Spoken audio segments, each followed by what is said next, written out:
States at the World Championships this September in Kazakhstan.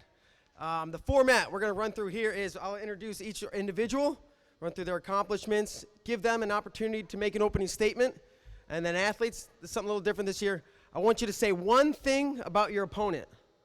It can be good, it can be bad, it can be nice, it can be not so nice. Have fun with it if you like. And that's how we're going to do it. And after that, we'll open up the questions from the floor. Beyond that, we'll have breakout sessions where you guys can get one-on-one sessions with some of the journalists individually. So we're going to take this thing in match order. All right, how we're going to start off at noon. Our first match will be 87 kilograms. We will have Ben Provisor, World Team Trials champion, Challenge Tournament champion, a two-time Olympian, representing the Nittany Lion Wrestling Club. Ben, why don't you give us a little something to say there? Is it on? Yeah, it is on.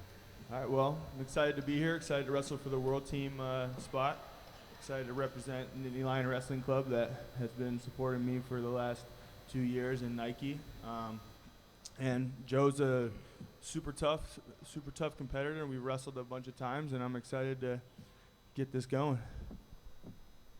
His opponent, sitting right next to him, Joe Rao, was the 2019 U.S. Open champion. He's a 2014 World Team member, 2016 Olympic Team Trials champion, representing Titan Mercury and the Chicago RTC. Joe Rao.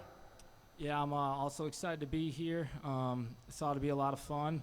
I'm glad that Greco's in Final X now. And, yeah, Ben Provisor has wrestled me a lot of times. That's something about Ben. There you go. You followed the rules. Our next bout will be 72 kilograms. We're going to see Victoria Francis take on Olivia Fisk. Victoria Francis was your 2019 World Team Trials champion. She's a 2017 World Team member, 2014 Junior World Bronze, and a two-time WCWA champion representing Titan Mercury Wrestling Club. Victoria Francis. Hi, everybody. It's an honor to be here. I'm really excited to participate in my first Final X. Something about Olivia. So last year I started doing graphics, and I had to make a poster for her. And because she was new to the scene, it was very hard to find a picture of her. So it's really cool that she's here now at Final X, made big strides this year. All right. Her opponent, Olivia Fisk, the 2019 U.S. Open champion. That's how she got here. 2018 World Team member representing Titan Mercury Wrestling Club. Olivia Fisk. Hi, I'm honestly just so excited to be here and have this opportunity and to be on Titan Mercury. And I'll just say about Victoria, she's really strong. Last time I wrestled her, and I'm just excited for tomorrow. All right, moving along, 82 kilograms. Greco, we're going to see John Stefanowicz. He's your World Team Trials champion. He was a 2017 World Team Trials champion runner-up representing the U.S. Marine Corps. John Stefanowicz. Yeah, I appreciate the opportunity to be here at Final X, representing the Marine Corps, and look forward to representing the Marine Corps at Kazakhstan this year.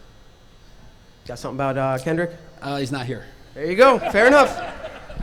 To that note, he's not here, but we will introduce him. Kendrick Sanders was your U.S. Open champion. He's a two-time U.S. Open champion. He represents the NYAC, and that's that. Thank you. 55 kilos, our next bout in Greco. Brady Kuntz, World Team Trials champion, 2015 and 2015 cadet, 2018 junior World Team member representing the Ohio RTC. Brady Kuntz. I'm just really excited to be here, really excited to wrestle. I want to thank all the coaches at Ohio State and Titan Mercury for helping me out, especially since it's usually just me and my brother off in a corner.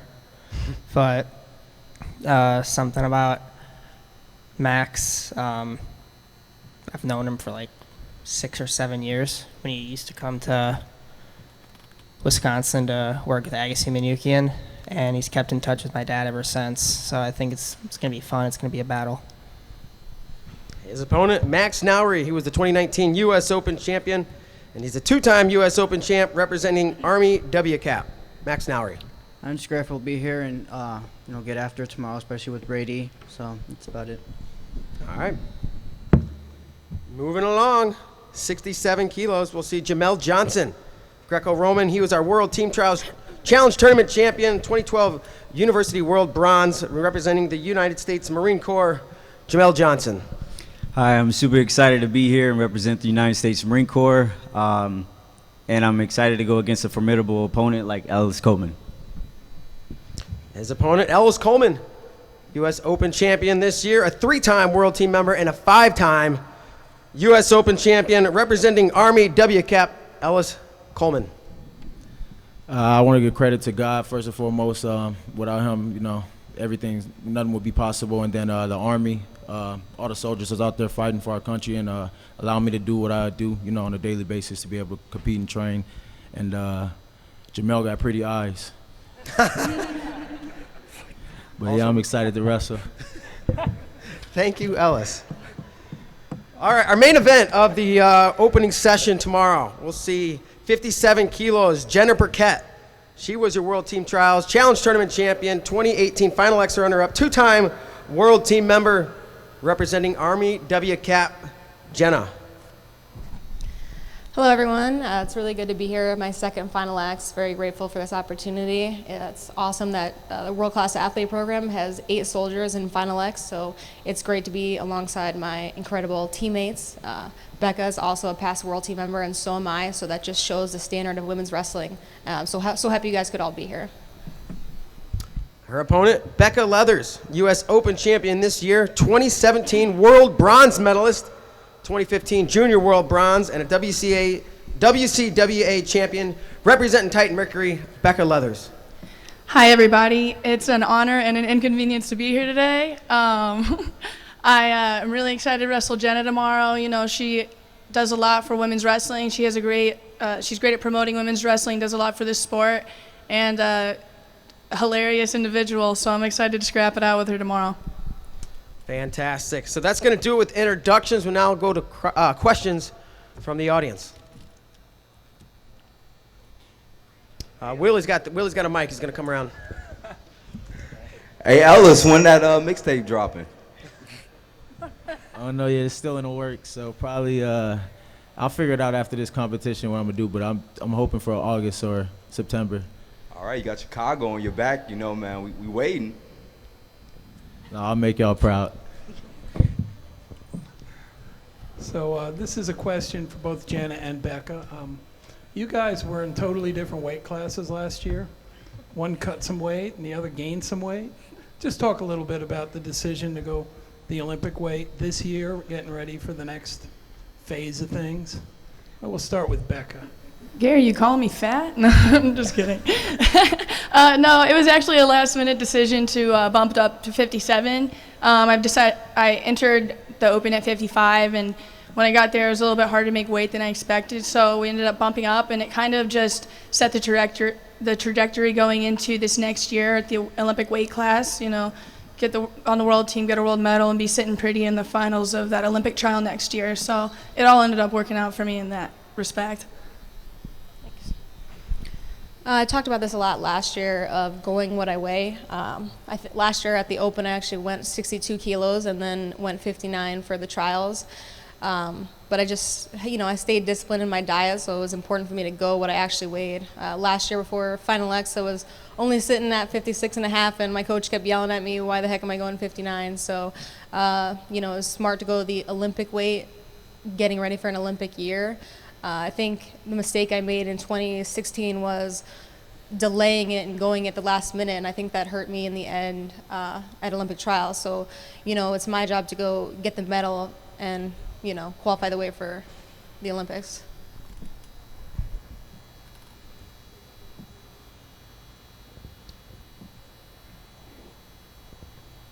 This one's for Joe. Can you take us through maybe your last year, where last year you didn't even get a chance to compete for the world team spot? Your jaw was broken. Now you're at the Chicago RTC. Can you just talk to us about your last year and what you think about that? Sure, looking back, and you're in Final X now. Yeah, obviously last year didn't end the way I wanted it to. My teammate broke my jaw the Friday before trials, and that's something you can't plan for. And when you go out and you have an Olympic dream and a dream with world championships and Olympics, you don't plan on losing years, and I felt like I lost a year. And all you can do is just move forward. I was sitting watching these guys on Flow, you know, and you just got to keep moving forward and get to the next thing. So just focus on recovery. Matt Storniolo, the head coach of Northwestern, reached out to me after seeing me wrestle some freestyle, and it was time to come home and, you know, get back to my roots and luckily bring Robbie Smith with me and start a new RTC out there. And it's just been phenomenal working with those guys and, you know, just loving wrestling. A question for Ben. Can you talk about getting hooked up with the Nittany Lion Wrestling Club? It's a pretty impressive club. A lot of people are familiar with it and all the success they've had. So how you got there and then what you've been doing there, how they're different that has helped prepare you to get to Final X. Yeah, the biggest thing I think, well, 2017 came around, Mason Manville made the team, and I was on the team too, and I was just training on the farm with Downey, so it was just me and him there. And then he went to Iowa, and Kale approached me at the World Championships, and we talked about me possibly coming on a visit. And yeah, I mean, I think their club speaks for themselves. Obviously, their college team speaks for itself too. And I think the biggest difference for me, obviously, weigh-ins are changed to same-day weigh-ins. And, I mean, I've been already wrestling for 8 years on the senior level. And changing my diet, changing how I make weight, getting leaner to get down to 87 instead of cutting 20 pounds. So I think that's been the biggest difference, in having their guidance from their college team and how they make weight, how they wrestle, and just the way they train and keeping us fresh and keeping us ready to go just shows, you know, how great they are at what they do.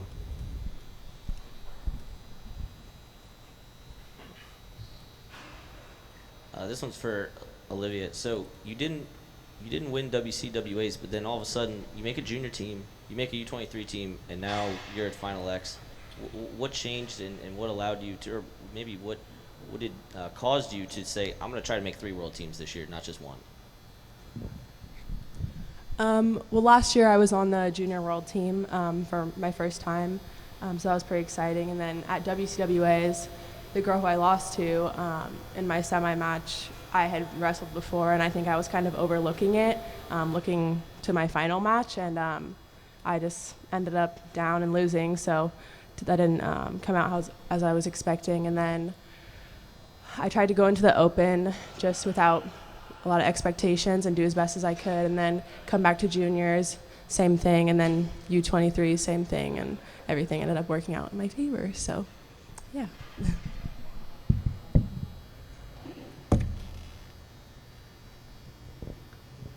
This question's for Jamel, and then actually I would like a little comment from anyone who's also from the military. And then we'll ask Kendrick a question, okay? I'll let you do that one, Mark. You got it. Jamel, obviously if you look at the Final X lineup, we got a ton of military athletes here, not only in Greco, but also on the women's side. And you happen to have served in both the Army and the Marines. And my question to you is, what's the difference? I mean, you're protecting our country in either of the services, and both are very good at the Greco-Roman wrestling. And then the follow-up question with everyone else is just, why has it been such a great year for the U.S. military wrestlers? I mean, you guys are having an awesome season this year, and certainly with the Olympics a year away, it could be a real good run for everyone. But real interested in your story of switching from one to another and just being part of our military. Yes, for me, it was mainly for Jason Lukitis. I wrestled with him in college, predominantly my first and second year, and then the program dropped. And from there, we had our independent program. So that was the biggest thing for me. And the difference, there really isn't any difference. This just shows that the type of dedication to discipline and determination that all wrestlers have, it coincides with, soldiers and Marines, really. So.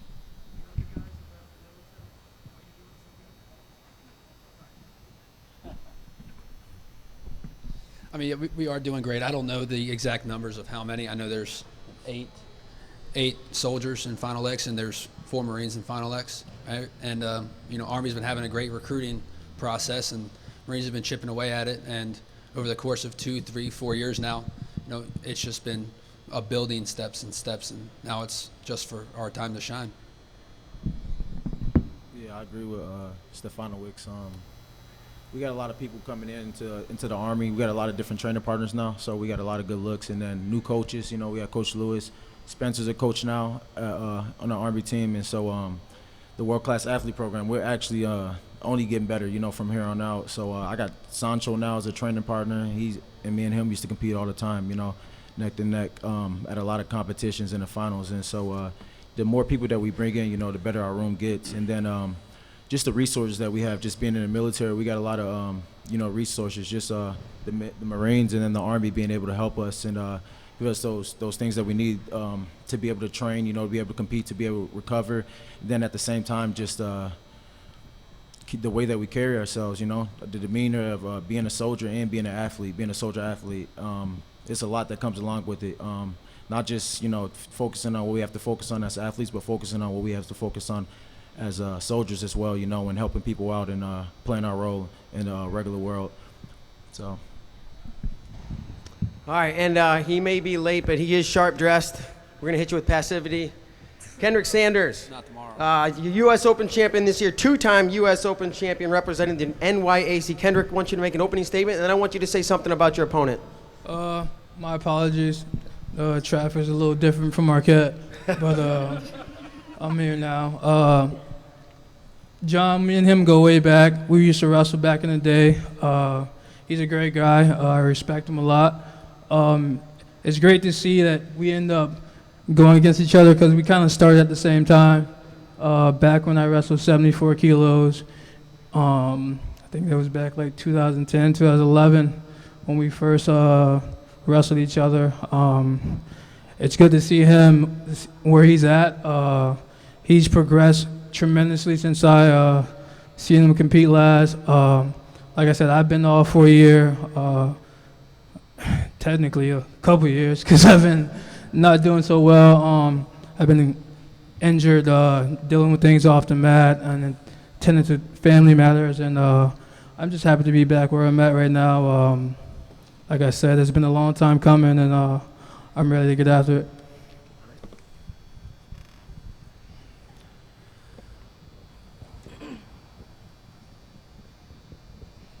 This one's for Becca. So, with the news that a couple days ago about emerging sports status being recommended by the NCAA for women's wrestling, and now you're associated with a Division I program, you know, the Tar Heel RTC.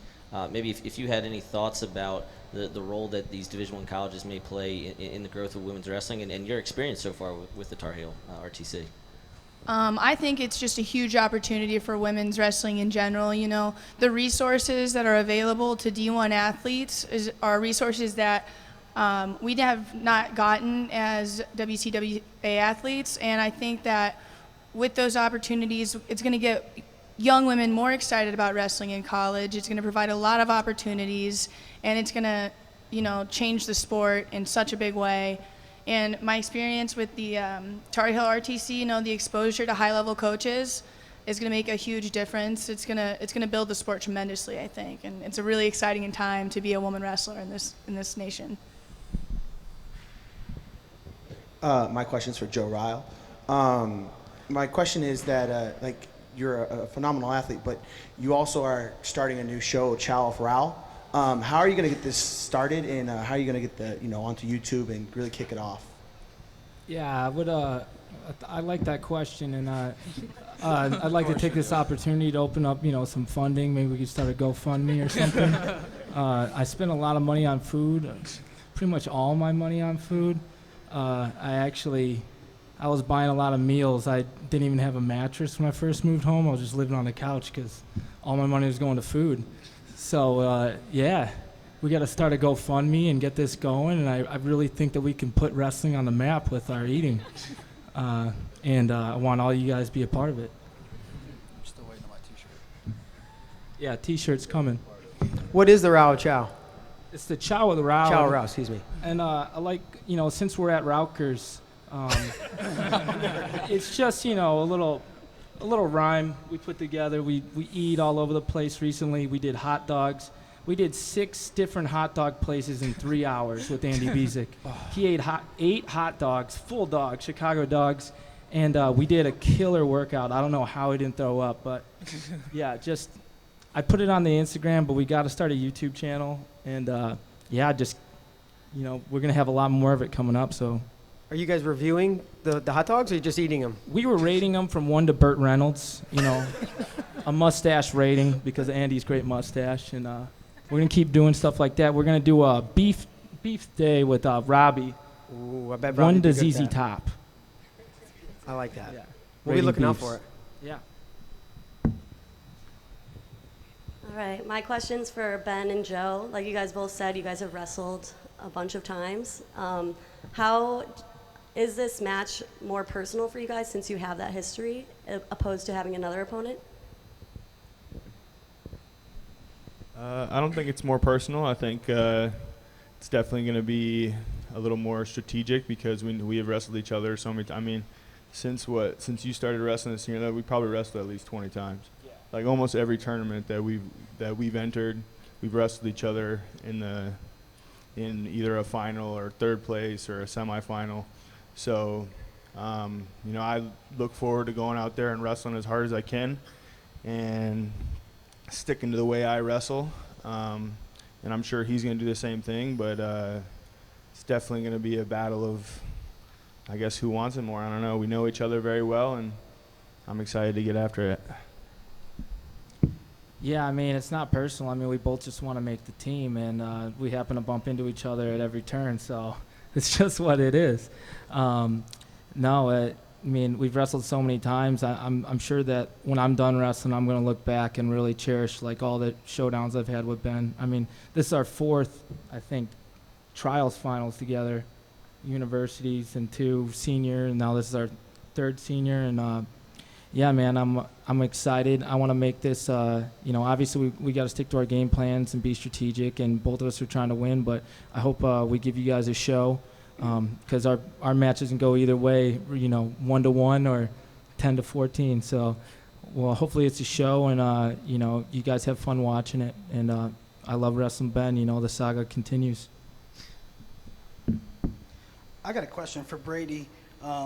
You're sitting up there as probably one of the youngest competitors in the field and amongst guys and ladies that are mostly in the military, and you had a lot of opportunities coming out of high school, a lot of Greco opportunities, but you elected to go to an Ohio State program that didn't really have a whole much of a history of Greco success, but you're obviously having success there. What went through your decision making to go to Ohio State, and how are you ultimately successful there? Well, during our senior year of high school, my brother and I were trying to figure out where to go, and one of our friends who was a year older than us in high school, Fritz Scherl, he went to Ohio State, and we were talking with him, and he said he really liked it, and we started talking with Coach Ryan. We took a visit. We loved it there, and since we got there, at first it was just me and my brother just wrestling in the corner with each other, but now we've started to get Dennis Hall up there more often. Getting him as a RTC coach, comes up a couple times a year for about a week whenever we need him. And I think us starting a Greco program there is starting to come along, and it's going to be really good once we can get Dennis up more often.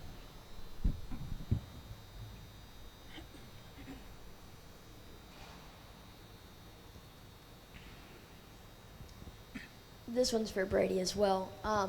So it's very well known that you and your brother have a very close relationship, especially in the sport of wrestling.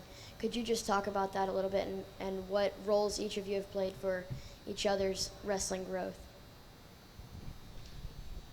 Well, we've been wrestling each other ever since we started wrestling, and we've always been around the same weight. He's usually been a little bit bigger, but never by that much.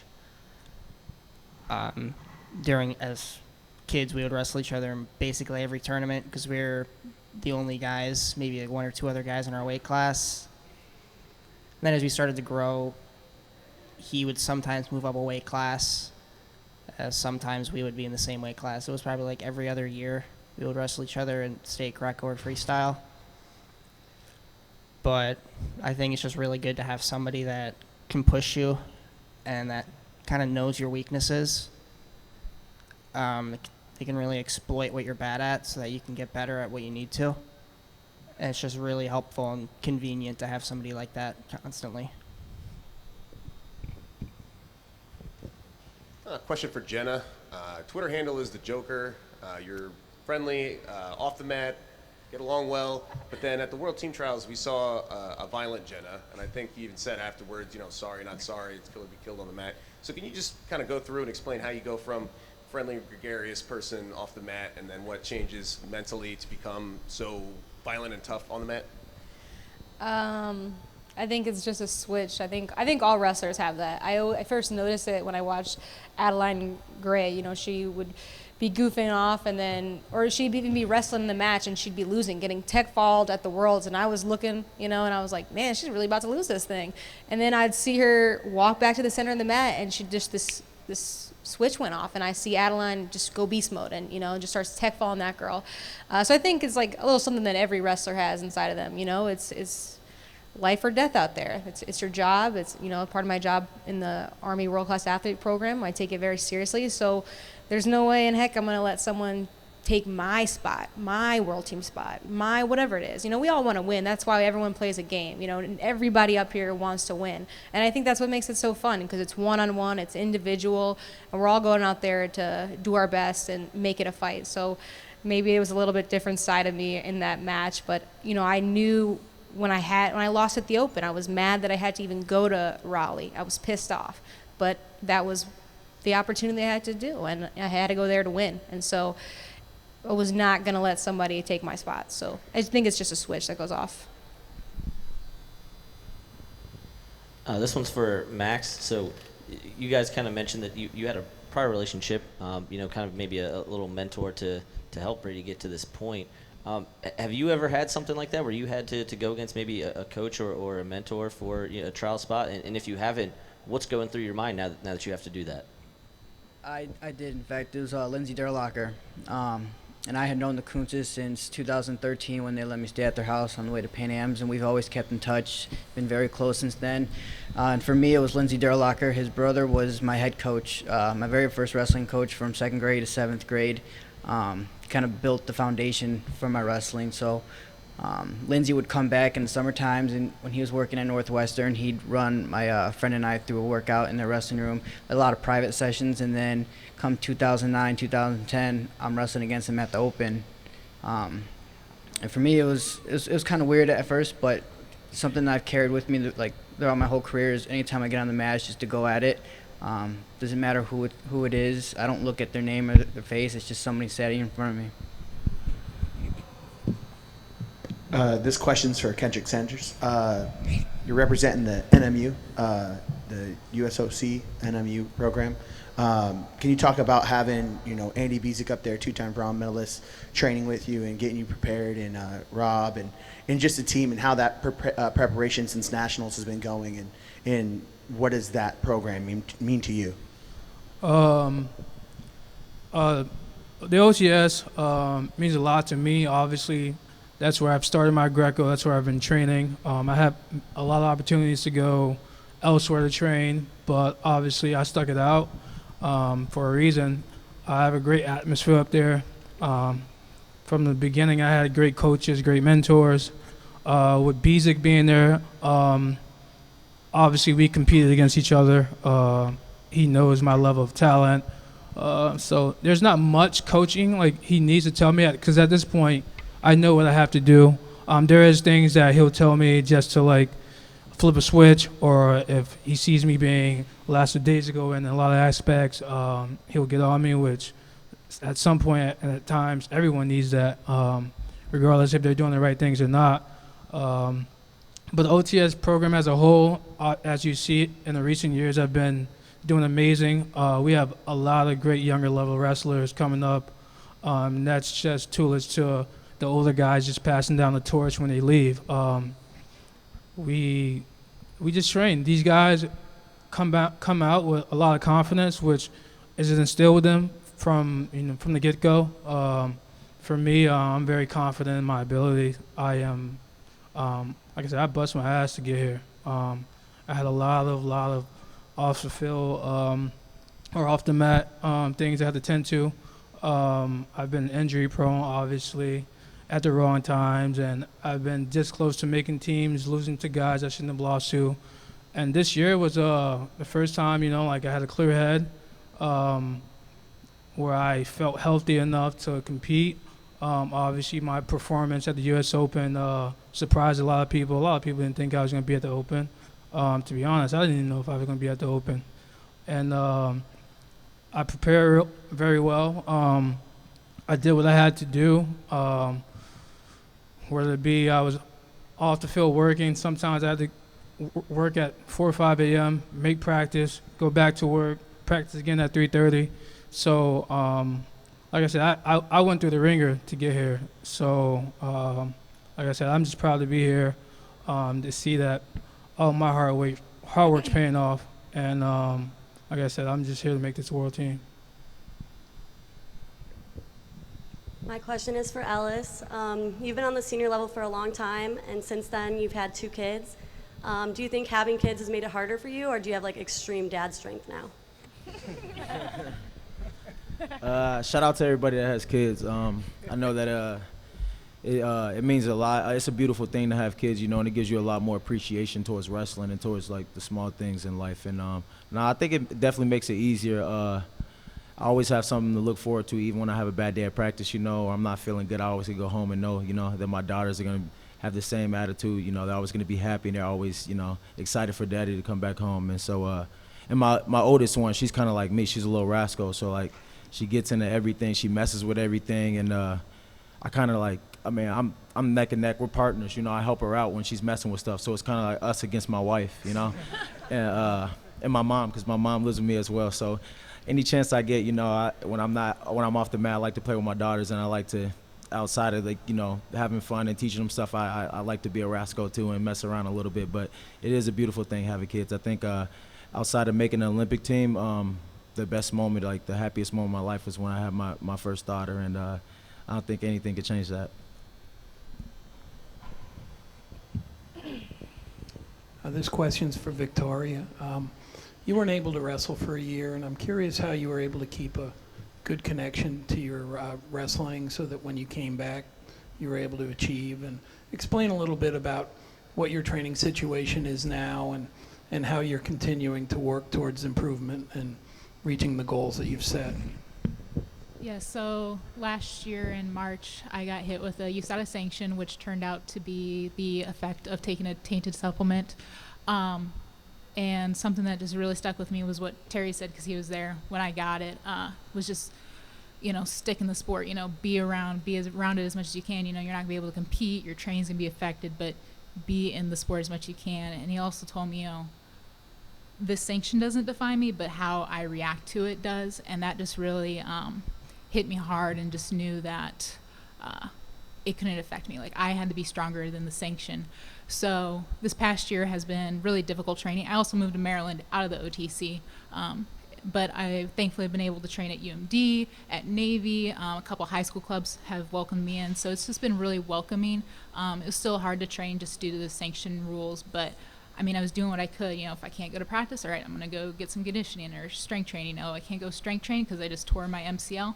All right, then I'm watching video. I'm doing psych training. I'm working on my nutrition. So it's just, I couldn't do the best training or have the ideal training situation, but I knew I could give my best effort, and that's what I did this past year, and I think that's what put me here. I might not have had the best technicians in the room or best training partners, but I worked too hard this year to give anything up. Yeah, this question is for Johnny. So you've been on the Marine Corps wrestling team for roughly 8 years now, and obviously these past 2 to 3 years being on the wrestling team, you have had a great amount of success. What has been the difference these past 2 to 3 years opposed to, when you first started out being on this Marine Corps wrestling team? All right, quick correction. I left the team in 2014, being in the Corps. So I went back to my unit and did some what they call Marine things. And I was with the Corps off the team for about 2.5, 3 years until 2017. But the one thing that has probably made it the biggest difference from when I first came to now is not being able to having that opportunity taken away, and the for real shot that it won't ever come back.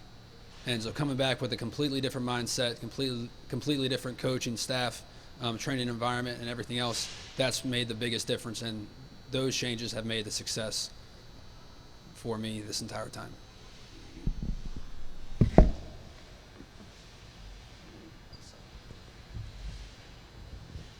For anyone, how do you deal with the stress of high-level training outside from the wrestling room? How do you keep from getting burnout? What do you personally do? Anyone can answer that question. For me, the biggest thing within the last year and a half, anyone who knows me knows I like to golf a lot. It gets me out there, and I'm out, outside, not cooped up inside, and it kind of frees my mind. I get stuck where I'm constantly thinking about wrestling inside the room, outside the room, and for me, golfing or fishing, that kind of just freed my mind a little bit. That way I wasn't constantly just weighing down. For me, it's mostly just like living in the moment. Like, I feel like sometimes as competitors, we always try to rush to the end of the goal.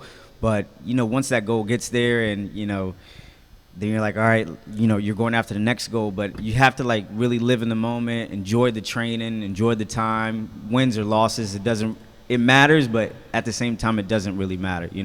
Life goes on. But I just live in the moment. After 2017 Worlds, I hit a really bad burnout, and coming out of that, I had to remember to just have fun.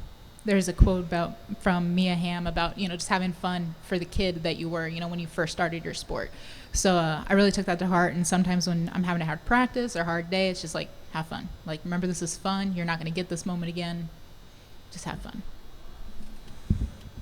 I think that, being in the military, all they teach you is a lot about resilience and trying to be resilient, because there's a lot of things that you'll go through, that soldiers go through, with families, whether it be, being deployed, or there's a lot of stuff that people go through on a daily basis, that makes it tough, and, sometimes you need a hand, you need someone to help you out, help you keep pushing forward. So being in the military definitely helps you and teach you how to be resilient. And then at the same time, I think it comes down to, for everyone here, just being grateful, being grateful for the opportunity to be here, and just being grateful for like everything that you have. I think every single person has probably had some type of adversity that they had to overcome, whether it be injuries or whatever it is. I know every single person up here, personally, I know a lot of stories about everybody that they had to overcome something, to get where they are. And there's a reason why you see a bunch of these people up here at the top consistently, because, they know how to deal with those things and handle those things. And it's just all about being grateful.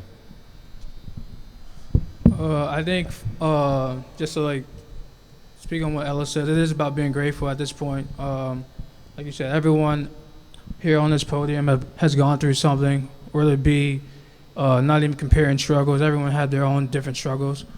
For me, I think it was just taking a step back and just realizing, like this, you don't last so long in this sport, and it can be taken away from you at any given moment. Like I said, for me, it was just living in the moment. When I'm not wrestling, I do everything but wrestle. So like, I like to enjoy myself. I live in Marquette. In the summertime, it's amazing. It's a beautiful town. So when I'm not wrestling, I'm not thinking about wrestling. I can care less what's going on, but I just like doing everything outside of wrestling. So that's what helped me freeze my mind. Gives me less stress to worry about. I'm not worrying about practice or the next day or anything like that. I think it just helps, to have fun. Obviously, there's a time and place for fun. There's a time to lock down and like lock in. But outside of that, I think you should enjoy it, because after all these years and like what I've gone through, life's short, and I've seen it. And so I remember the last thing, I saw my aunt, and like a couple years ago, she passed away. 3 years ago, it's like an anniversary of her passing. And I remember the last time she asked me, "Hey, are you having fun?" And I couldn't honestly say I was not having fun. There was so much pressure on you to be great. You have these coaches telling you, "Hey, man, you should be doing this and this and this." And sometimes you get sucked into it. You get, I wouldn't say too locked in, but you put too much pressure on yourself, and you're not enjoying yourself in the sport as much as you should. And this time around, you got some of my teammates. I come in, I'm focused, but there's time and place to joke around, and I just got into enjoying the sport more. I think as you get older in the sport, you realize, hey, man, it's okay to have fun. It's okay to do certain things, be yourself. And for a while, it took me a lot to understand that. And as opposed to this year, my success has come from me now knowing, hey, man, it's okay to do this and this and this. It's okay to take a break, know your body. And I think the rest would take care of itself.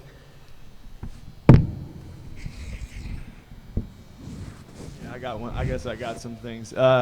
For me, I just started hunting too, so I do a lot of the same thing, hunting and fishing. And then I also bought an old church in Penn State, and or in the Penn State area, and I renovate that. And then I also have chickens that I take care of, so that's pretty fun. I get eggs. I don't have to pay for eggs anymore, so I actually feed probably 5 or 6 people on the Penn State team from my chickens. I enjoy that. Yeah, other than that, I'm just grateful to have the opportunity to, pretty much be in a sport for my living, and you don't know how long it's going to last, and I'm grateful to be able to wrestle for a living. Is that it? All right, guys, that'll conclude this portion of the press conference. We'll have some breakout sessions, and reporters, journalists, anybody who wants to grab some athletes, go ahead and help yourself. And thank you all for being here this afternoon. We'll see y'all noon tomorrow. First match goes off. Thanks Thank for you. having us.